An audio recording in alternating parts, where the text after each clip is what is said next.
I think that there are so many draws in that position, and he's definitely not folding queens for the check raise on the turn. So I think getting it in there is reasonable. I don't think it's a slam dunk. We're winning here often type thing, but very often in poker when you have to put in your whole stack, you're not much more than a slight favorite. I'm definitely not folding the hand, and I think calling is okay. I think shipping it right there is totally fine, honestly. He had a backdoor flush draw redraw, so clearly he lost to 9-8 there, but whatever. It happens. 65. Neil pops it with the ace-jack. Looks like he gets 3-bet from Carl here next in. So Neil and Carl going back and forth a little bit here. Last time Carl just called twice and then bet the flop. 205. UCD decides 205 here with the 6-4 off. He says there's something going on between these two guys. Neil's raising a lot. Carl's definitely 3-betting as a smart guy. And UCD says no. You cannot do this. And does so fearlessly. Yeah. What a boss. What a boss. Can he get sniffed out here by Carl? They are playing 780 behind here. 4-bet to 205. There will be around 500 in the pot. Carl's If Carl, trying to figure out. Oh, sorry, around 500 in the pot if he does make the call here. Look at the shirt over the face there from UCD. I want to see if he does that ever when he has a strong hand, right? Because if he only does that when he's bluffing, that is quite the tell, right? Of the covering of the face completely. I would really want to see him do that with like a flop set, especially if he gets called here and then runs it out and somehow loses or wins. If he just has to show it, and I think showing it here is really good. What's ironic is I don't think he even needs to. He's really not giving much off. His mechanics are down pretty good, and I don't think he needs sunglasses or to try to cover his face. He's pretty brick wall. Carl's reaching for chips here. My God, the UCD cold 4-bet with the 6-4 off. What will you do, Carl? What will you do? So sick. Look at that. Just furrowing those brows. He's thinking about not letting go of it here. No. No. This is just I don't want you to think you could push me around in time, it looks like. There's the honest smile. He knew his phone. Show the hand, UCD. Show it. Show it. Show it. Show one card. Oh. Oh. Come on. That's sick. What a sicko. So the fact that he... Huge grin on I'm not going to get very many more. Oh, that's why. There's one right here. There's one more. There's that honest smile there. So the fact that he didn't show it I wanted to match my hair. makes me think that he is aware of a light dynamic, which we just saw between the two players, and that he plans to continue putting the hammer down. What a boss. What a boss. So let's talk about game theory for a second here. Against people that will always thin value bet. Everybody knows this feeling, right? It's a guy that's always pounding on you. He's always raising. He's always betting. It's so frustrating. You just feel like you're getting run over. You're card dead. You're like, damn it. This guy's crushing me, right? What do?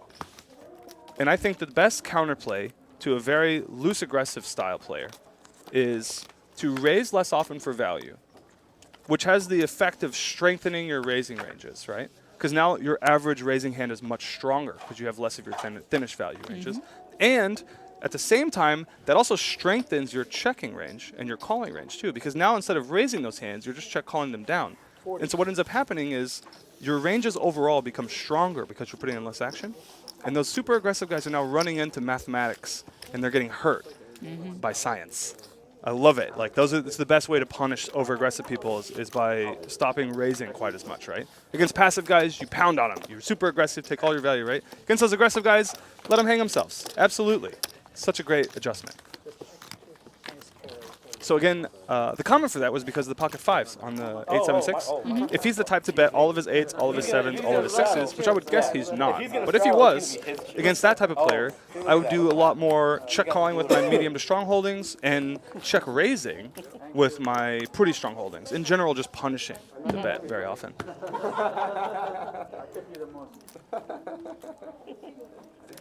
Thank you. I can do it, don't worry. Okay, take care, man. I'm okay. Does anyone want that? Neil with the 5-3 of diamonds, nothing doing. Actually, he does put in the call there. Love it. 5-3 of diamonds, 5-4 of diamonds. Those little baby suit connectors, so fun to play. Not bad, huh? It's that bad. It's that bad. I knew we were going to get one of these at one point. 4 ways to the flop. 4 players. We got our second limped around hand. This one's straddled. Looks like Neil flops a gutter. Check. Neil and George sharing the same gutter here. I think Carl flopped open-ended. Check. Michael flops a pair. 30. Yeah. Everybody gets a little piece of it. Neil with a backdoor 5-high flush draw. Checks to Carl in position, who bets is open-ended. So it looks like he's going to get 3 folds here. George is capable of doing something. So is Neil here, though. George is thinking about it.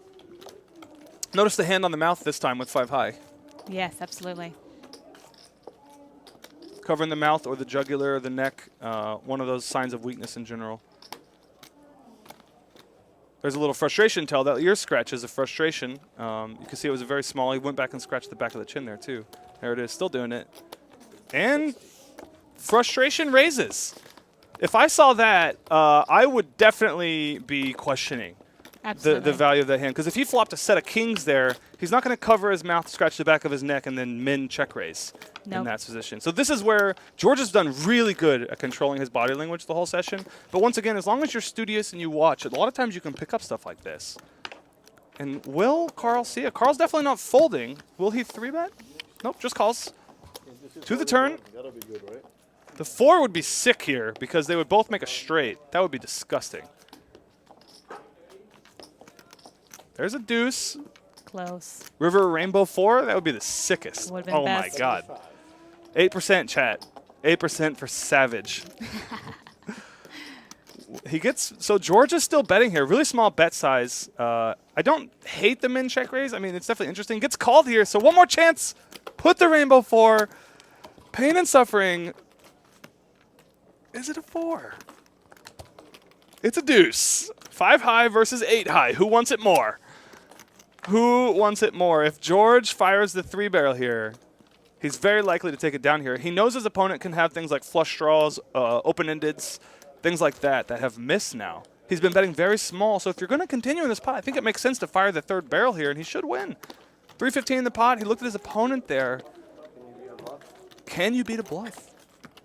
And a smile. Look at that. Stressed smile, though. Yeah. God, remind me not to play against you. Didn't see teeth, didn't see an eye crinkle. Yeah.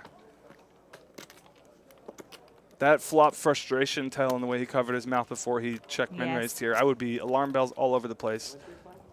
Well, it doesn't matter if you see alarm bells. You got 8-high. You could see him fishing for information here. He said, "What are you playing? Like, what's your size here?" And the guy's like, "We're not putting it all in. We're both playing 1,000 behind. Come on, man.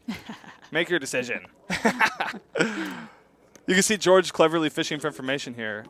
As played, I mean, it's easy for us in the booth because we can see the cards, but I would definitely follow through just strategically here. 130, just over 3rd pot. Love the bet size. Small amount of pressure every street here. I'm not really sure about the check min raise on the flop, but this should work.